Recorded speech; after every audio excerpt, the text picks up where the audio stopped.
o'clock. This meeting is called to order. Mike, will you please lead us in the pledge? I pledge allegiance to the flag of the United States of America and to the republic for which it stands, one nation, under God, indivisible, with liberty and justice for all. Thank you. As always, we will start our meeting by reviewing and approving minutes of previous meetings, beginning with the work session on August 27, 2012.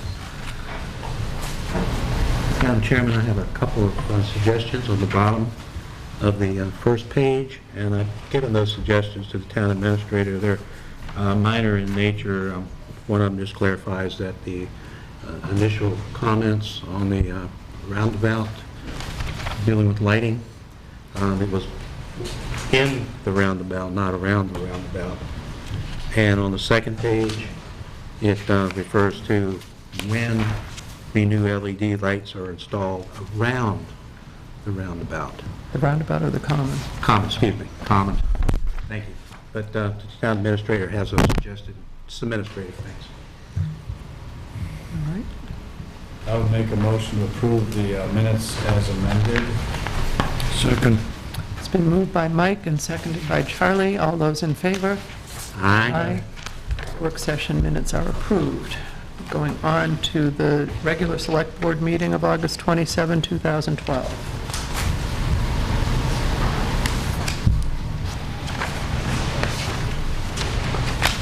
I'll make a motion to approve those minutes as well. Second. It's been moved by Mike and seconded by Dick that those minutes be approved. All those in favor? Aye. Those minutes are approved. And finally, the non-public meeting on August 27, 2012. Madam Chairman, in the fourth bullet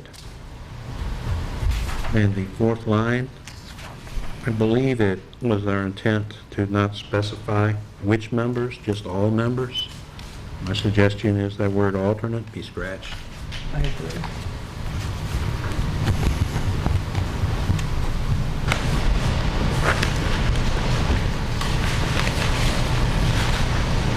Anything else? No, ma'am. Make a motion to approve. Second. It's been moved by Dick and seconded by Mike that those minutes be approved as amended. All those in favor? Aye.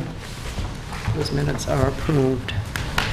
Next, we go on to announcements. The Select Board will meet on the following dates. Regular meetings at 6 p.m. on Monday, September 24, 2012, and Tuesday, October 9, 2012. Work review sessions prior to the regular meeting will start at 5 p.m. All of these meetings will be held in the Town Hall unless otherwise posted. Citizens wishing to be listed on the Selectmen's agenda should notify the Town Hall before 12 p.m. on the Friday before the scheduled meeting. One additional announcement, just a reminder to the citizens of Plymouth that tomorrow we do have a primary election, and the polls in Plymouth will be open from 8 to 7. Next on our agenda, we have a plaque presentation, and tonight we are honoring Charles Durgin. And Mr. Durgin, would you like to come forward and certainly take a seat before us? I've got a... Glad to. Okay. I understand many years ago, Bill Hovey, a meteorologist at Belknap College, asked Charlie Durgin if he would keep track of the rainfall in Plymouth to compare to other parts of New Hampshire. Charlie accepted this service and found it interesting to record and report back to Mr. Hovey. When Charlie owned the Durgin Oil Company and Mobil Gas, he delivered oil according to the day's degree figures. And again, Charlie found it interesting to chart and compare those figures from year to year. It was in 1970 when Charlie began keeping records, which became more and more detailed as time went on. He collected sophisticated equipment and actually had a small weather room where he spent many hours. From the 1990s until 2000, Charlie reported nightly to WGME TV station out of Portland, Maine, receiving a certificate of honor for the longest record as weather observer. In 1996, the Plymouth Selectboard recognized Charlie with a certificate of appreciation for his meticulous recording of local weather. For over 20 years, Charlie has circulated monthly weather reports to the Town Hall, Plymouth State University Physical Plant, the Water Department, the Plymouth Fire Station, Dead River Oil Company, as well as Perkins Farm. Due to complicated health problems, he had to temporarily set aside this service to the community at the young age of 90. And now, with his health restored, Charlie is back to his role as the weatherman we know and love. And tonight, we would like to take this opportunity to recognize Charlie and to say thank you for so many years of service to our town and community. And we look forward to another 20 years of weather reports from our favorite weatherman. And the thing Charlie says he loves the most about weather, he says that at best, there's one thing man has no control over. It's the weather. And he always ends by adding, "Thank God." So, Charlie, what we have for you here is a recognition that includes a reproduction of a storm glass weather barometer that was invented in the 19th century by Admiral Fitzroy, who was a famous sailor and meteorologist. And it can be used for predicting the weather for up to 2 days in advance. You may be familiar with it already. No, it never happened. That one got by me. Yeah. And Charlie, would you like to add a few words? I don't too much to add other than Steve Andrews. I can't pronounce it. Was a selectman. He knew I kept weather, and he asked me if I'd do it for the town. And that's how I got started. And it's a great hobby. It happens every day. That's right. And as I say, it's one thing man don't have anything to say about. Anything man has to do with seems to get messed up. But and other than that, I certainly appreciate doing it. And I had a new heart valve put in July 28th, and I feel like a new man. Ready to go. And it's wonderful. You can't believe how much better I feel. I'm back to my weather. Well, that's great. Like I said, we hope we get another 20 years of reports from you. And I thank you a million for recognizing me. You're welcome. Great. Thank you, Charlie. sir.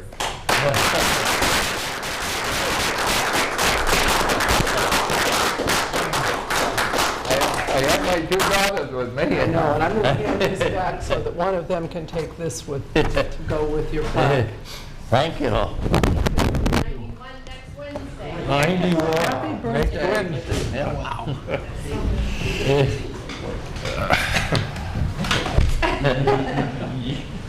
You got it?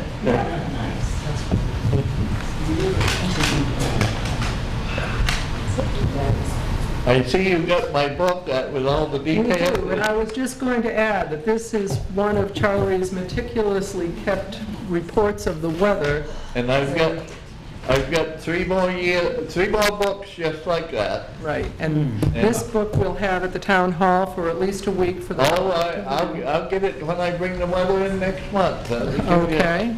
Plenty So of time to have people look at it. if you'd like to see it, and then eventually all of his books will be donated to the Historical Society, That's right. I understand. So, Yeah. thanks very much, Charlie. You got your phone right there, so you Why you say? All right, next on the agenda tonight, we have a recognition of Fred Gould. Fred, would you please come forward? Come up to the Inquisition seat. That's okay. That's all right. That's all right. Charlie. And Fred has served the town of Plymouth for over 25 years in various capacities. These have included membership on the Public Safety Study Committee in 1984 and the Fairgrounds Utilization Committee in 1985. Fred was chair of the Airport Study Committee in 1997. He chaired the Airport Development Committee from 1998 through 2012. He was a member of the Covered Bridge Design Committee from 1998 to 2000 and chair of the Covered Bridge Dedication Committee in 2000. Fred also served as a planning board member and chair from 2006 to 2009 and was a member of the Capital Planning Committee from 2008 to 2011. So we've got quite an impressive list of contributions that Fred has made to the town of Plymouth, but this evening we are especially recognizing Fred for his efforts on behalf of the airport. In 1997, the town voted to authorize the Select Board to appoint a 5-member committee to study the future of the Plymouth Municipal Airport and the feasibility of improvements to the buildings and the runway. With Mr. Gould as chair, the committee completed the study and presented it to the board. At the 1998 town meeting, the Airport Development Committee was established, and the town voted to authorize long-term lease agreements of a portion of the airport to private investors. Again, Fred was named chair, and from 1998 to 2012, the Airport Development Committee managed 3 major projects for the town that were supported by grants. Under Fred's leadership, lease agreements were developed and approved, and a number of improvements were made to the airport. Fred, we thank you for all that you've done over the years and hope that you will continue to find ways to contribute to our town. Thank you, Valerie. Thank you. And for Fred... Oh, my goodness. Meteor air hat, eat your heart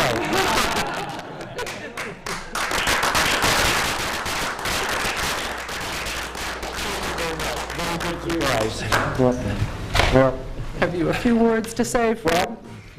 When I appeared on the scene here 30 years ago, when Pam graciously allowed me to become her husband, I inherited all her credibility here in town because she was kind of like a local.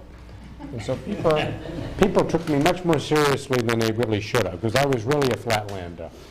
And since then, I've sort of evolved my accent, so you know, I don't talk like Ted Kennedy anymore. And I've found kind of like a real home here in Plymouth. Thank you very much. Really appreciate it. Thank you. Thank you, Fred.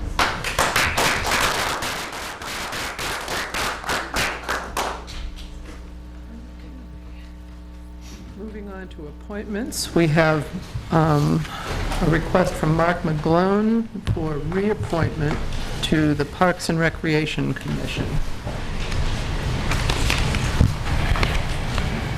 And Mark's letter says, please consider this letter as an official application for reappointment to the Parks and Recreation Commission. I have been a member of the commission since 2002, as well as a member of the Parks and Recreation Budget Subcommittee.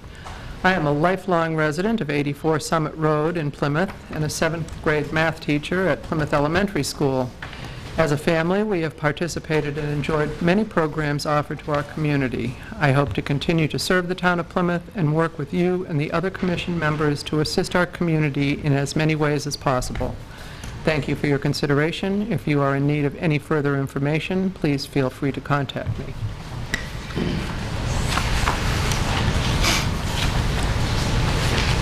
Any discussion concerning Mr. McGowan's appointment? I move that we put Mark on the Recreation Commission. I'll second. All right, it's been moved by Charlie, seconded by Ray. I heard you first. All those in favor? Aye. Aye. It is reappointed.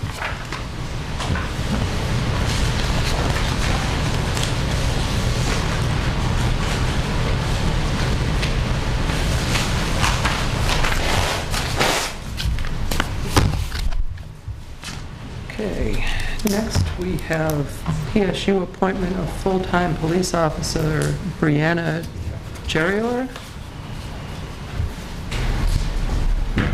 Good evening, everyone. Before you again, on behalf of the university, we request a full-time police officer appointment for Brianna Jerrier. Brianna is filling a vacancy that was created back in May when John Guarneri left the university to become employed as a police officer of the town of Bristol. Brianna is a Originally from Gloucester, Massachusetts, but is currently residing in Concord. She saw the light, decided to come north to the beautiful country. She's a graduate of New England College, where she received her bachelor's degree and her master's degree. Most recently, just this past summer, completed her master's degree work. And she'll be attending the New Hampshire Police Standards and Training Council's full-time academy starting next Monday, September 17th. So I would ask the board to approve this request. I think she'll be a real benefit to the town and the university. She was a security officer when she was a student at New England College, both as an undergraduate and a graduate student, and has experience particularly in the area of investigating sexual assaults involving students at New England College. So I think that will be something, a quality added she'll bring to the position. And I'm sure she'd be happy to be embarrassed and answer any questions you might have. Brianna, are both of your degrees, are they in the criminal justice field? My bachelor's degree in criminal justice and my master's degree in public policy. Any other questions? It's in Boston, isn't it? New England School of Law? Is that New? Where is it? Henniker. All right. All right. Any further questions? Do I have a motion to appoint? I'll make the motion. Second. It's been moved by Mike and seconded by Dick. All those in favor? Aye. Your appointment is approved. Welcome. Thank you very much. Thank you. Thank you.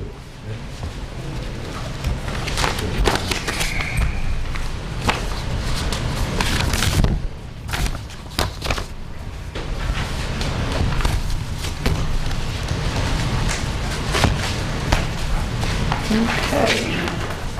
Moving on the agenda, we have two visitors tonight. Martha Richards and Bob Lamb are here to introduce themselves. Martha, would you like to go first and come up to the podium? I think I know everybody, but Dick, I haven't met you personally. I'm fine, thank you. Nice to see all of you. Excuse my background, I know both of you, and I at least met you in the right way. Well, I'm very excited to be running again for County Commissioner of District 3. I spent 4 years up there and have had a little hiatus of 2 years, and certainly kept busy while I was not sitting around here. And I think one of my best accomplishments, and Ray was part of this, was getting the wood chip biomass plant passed up there. When I started my first term as commissioner, our oil heating bill at the county for the complex in Haverhill, and perhaps all of you have been up there to see all those buildings, was $600,000 a year to heat all of that. We've made a lot of energy savings since then, but we knew we couldn't stay on that cost and foreign oil. So to make a long story short, I put together a volunteer committee of people from around the county, some with energy backgrounds and some not, just wanted to look into alternative energy. And to make a long story short, in about a 4-year span, this May, the legislative delegation voted 20-0, if you can imagine that, up in Haverhill to approve this wood chip biomass plant, which is going to cost about $3.5 million. The bids have just come back. They've chosen Macmillan to build the building, and obviously will create a few jobs up in the North Country in the logging business. Clean, sustainable. It's very exciting to have this happen and get off oil. We will still have the oil up there as backup, but this will be our new way of heating, and it will probably come online in about a year. And Ray was part of that committee and visited the committee a few times with some wonderful input along with everybody else. So I feel very proud that we got that accomplished and passed for the county. Two other items that interest me hopefully getting back up there is, as you know, Grafton County and New Hampshire is one of the fastest aging counties in the state, and we have to face how are we going to handle this monetarily, facilities, personnel. It's a big thing that we have to look at. And also the mental health care in the North Country is sorely lacking. New Hampshire used to have an enviable record of mental health care, and we don't have that, and there are a lot of people in need of this. how, again, are we going to meet those needs? Much as we're hearing on the gubernatorial level, how are we going to pay for services? And nationally, how do we pay for services for our needy citizens? So those are two areas I would like to explore again, perhaps with these committees. So I'm very enthused about the work up there. We've been so lucky to have Mark Scarano, and I noticed on your agenda tonight you're going to figure out about getting to the annual meeting. I think we're very lucky to have somebody like Mark on the Grafton County Economic Development Council, because he's brought a lot of work into the county. I have a nursing background, so I'm kind of familiar when I go into the nursing home and see things there.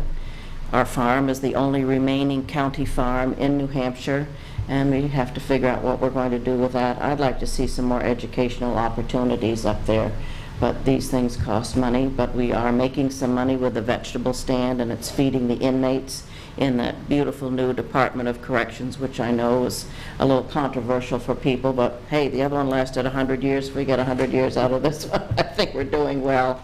And if you have not visited the DOC up there, I highly recommend that you go. And we're very lucky to have Superintendent Glenn Libby running the place up there. Extremely lucky, very caring person. Got the drug court, the mental health court up there. So I think Grafton County does some notable things. And two statistics, and then I'll wrap this up. Grafton County has actually grown in the past 9 or 10 years, about by 9%. And unemployment is the lowest of the 10 counties in New Hampshire at 4.5%. So I think we're doing something right up there. So I'll leave you with my card. I'd like to ask for your vote of support in the November 6th election. And do you have any questions of me, or what magic wand we could wave at the county to make life easy in Plymouth? No, I thank you very much for coming before us, and I hope that if any of our citizens have questions of you, that they will be able to find you in the book. I hope so too. Thank you for having me tonight. I appreciate it. Thanks, Martha. Thanks, Martha. Thank you. All right. Following her, we have Bob Lamb. Thank you, Madam Chair. Thank you to the members of the board for your willingness to listen to me and the citizens of the town. I have 5 sisters, so every place I go, I make sure that Martha talks before me, because that's the way I was trained. But I appreciate the opportunity to be here. I am running for the Senate for District 2. I'm very interested in representing all 27 towns in this district. It's an extensive district. The reason I'm running is first, I respect people who serve. And so to the members of this board, to the town manager, to the police department, thank you for your service. I respect the people in Concord and in Washington who serve our government. I'm running against one of them, and it's nothing personal. I just disagree with some of the ideas she has and some of the decisions she has made. And I think in our democracy, it's important that we have a chance to hire, interview, and then possibly make decisions about who you want to hire for the next couple of years, every 2 years. And so I'm delighted to be part of this process. A bit of background, if I might. I did grow up in a large working class family. I am the oldest of 8 children. I learned to work together to get things done. Sometimes I think that lesson is something that in government it's key that you understand that. After high school, I had a great opportunity. I was offered an appointment to West Point, to the military academy, and I jumped at that opportunity. I spent 4 years there and then 6 years on active duty as an infantry officer. I know I'm sitting across from a retired Marine officer, so I bow to her length of service. But to all veterans, and the way I feel, I was proud to have served our country. I led soldiers. In my last 2 years, I taught at the military academy at West Point. I left the service after 6 years. My wife and I had 1 daughter at that time, and I went into business. I spent about 30 years in the financial services business. My last job was I was the chief financial officer of Fleet Boston Financial, which was the 7th largest bank in the country. The only reason I raised the number is I managed a $200 billion balance sheet, and I had focus and responsibility on a $12.5 billion operating budget. Concord's budget is $10.5 billion. So my point is that I'm very comfortable with large numbers and dealing with complex financial decisions, and I think we need people with that skill set in Concord. In terms of what I'd like to focus on, there are several things, but I think we need to spend more time talking about solutions for our educational challenges in the state. The second thing is, in every select board I go to, I talk about how difficult your jobs are with the downshifting of expenses you've seen coming out of our state capital. And the number is in excess of $100 million. And as you know, as I know, the only place you can tax and pass that burden on is to the property tax owner. And so while Concord is against tax increases, and I support that, we as citizens of the towns are dealing with tax increases. And I think we need to have a very detailed, tough conversation about that. As I said, I have learned that I make better decisions when I listen to people who disagree with me. And some of the gridlock we're seeing at the state level and the national level is because depending on the label you have associated with your name, I'm not allowed to talk to you. I think that's ridiculous. So I intend to get into trouble with the Republicans and the Democrats because I will work with anyone who's got great ideas to solve some of our problems. You don't have time to ask a lot of tough questions tonight. I'm very interested in answering those tough questions. I have set up an evening, and I've invited my opponent to join me in Plymouth at the Pease Library on Wednesday, October 10th. We'll publicize this more than it has been done. I'd invite all members of the town of Plymouth, as well as the surrounding towns, to come and ask questions of me, and if my opponent shows up, I think that would be terrific. I talk about interviewing for the most important job in my life. That's the way I view this opportunity to speak to you and to the members of the 27 towns. So, Madam Chair, thank you for your time. I'll be glad to answer any questions, but I know you have a long agenda. So, Well, thank you very much, Bob, and I think we can look forward to hearing your answers to questions and bringing any questions we have to the event on the 10th. great. Thank you very much. Thank you, sir. Thank you, Dick. Thank you. Val, thank you. Thank you for coming this evening. Thank you. Thank you. Charlie.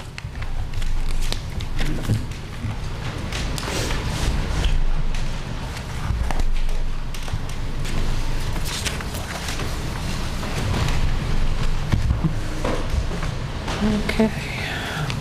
Moving on, we have, under other business, Memorandum of Understanding for Livermore Falls. Chief Lefebvre.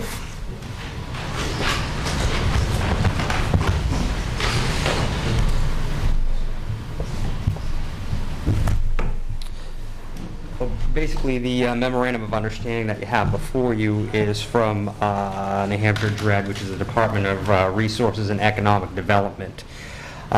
This stemmed from the town of Holderness and Campton were having some problems down at Livermore Falls. There was drinking going on down there, people using, not picking up their trash, people using the beach down there as a bathroom facility. But with those things, the towns were unable to enforce any of the rules because it was state property owned by DRED. In order to do that, that's what this memorandum of agreement is. It's extending that authority to the town of Plymouth, the town of Holderness, and the town of Campton. Now, Plymouth doesn't have any DRED-owned property in it that I know of, and specifically Livermore Falls is not in Plymouth, it's in Campton and Holderness, depending on what side you're on. However, they asked that this go before this board because what they want to do is if we have to go to Holderness or Campton and back them up on a call there, we have the authority to take action against the people who are doing or violating the rules down there at Livermore Falls. I see no reason why the board wouldn't want to sign this. This just gives greater authority to us in town to take action. So we're not talking so much about enforcing the state law, but rules that DRED has in place for the utilization of the facility, is that it? Correct, yeah. So, for example... I'm sorry, go ahead. Well, I guess, it wouldn't necessarily be illegal to throw garbage on private property, Correct. but they have a rule that you must not do. Yeah, that, and they just recently made some rule changes because some of their parks, they do allow the consumption of alcoholic beverages, but because Livermore Falls has been such a problem that in their rules and regulations they added section E, and it says in Livermore Falls State Forest, consumption of alcoholic beverages and the possession of an open container of alcoholic beverages shall be prohibited. They included that language so we could actually enforce that. Are the rules posted there somewhere? They are posted, and I can send you this email link, or anybody who's interested. They sent me email links to the rules. But if I go there, are the rules posted? So I know what the rules Not quite that. No, the rules are not posted there. in the committee group that I was talking about, they were talking about specific signage to address these issues. It's not there yet. It will be there probably by next summer. Any other questions, discussion? All right. A motion to approve this memorandum of agreement with the Department of Resources and Economic Development in the town of Plymouth. I'll make that motion. Second. It's been moved by Mike and seconded by Joe. All those in favor? Aye. Aye. That motion is approved. Thank you. Thank you. Steve.